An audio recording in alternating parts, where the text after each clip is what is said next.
Bonjour à tous, aujourd'hui je vous retrouve pour une recette de panna cotta sans sucre et vegan. Voilà comment utiliser des fruits frais mais de manière un petit peu plus originale. Je commence par ajouter 500 ml de lait de noix de cajou. Si vous préférez un autre lait, à vous de choisir.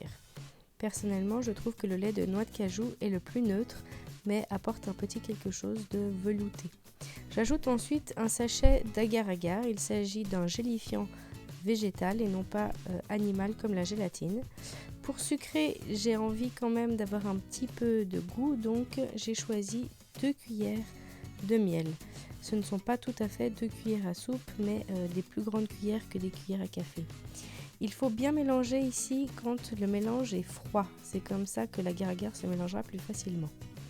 J'ajoute ensuite une cuillère à café de vanille en pâte ou en poudre, mais disons pas de vanille sucrée quoi. Laissons cette casserole de côté et occupons-nous des fruits. J'ai choisi des fraises pour commencer, mais vous verrez par la suite que j'ajouterai encore quelques myrtilles. Je ne les mets pas dans la casserole, autrement elles fondraient et se transformeraient en purée ou voire même en une espèce de compote confiture. Je préfère les garder bien froids, bien frais et je les dépose donc dans les petits bols où je verserai mon mélange une fois prêt. On peut passer maintenant à la casserole qui peut être chauffée. L'agar-agar s'active lorsqu'elle est chauffée. Il ne faut pas arrêter de mélanger, autrement le lait formera une peau qui n'est pas très agréable.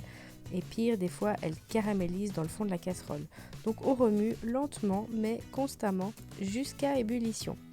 À ébullition, on sait que l'agar-agar aura assez été activé et on pourra verser le lait dans les petits bols.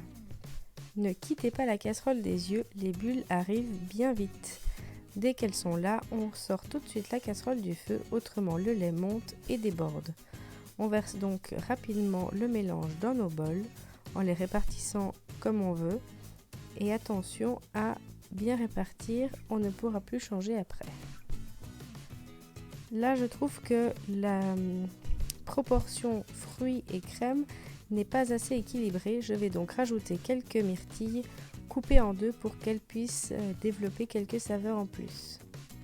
On pourrait rajouter évidemment quelques fraises.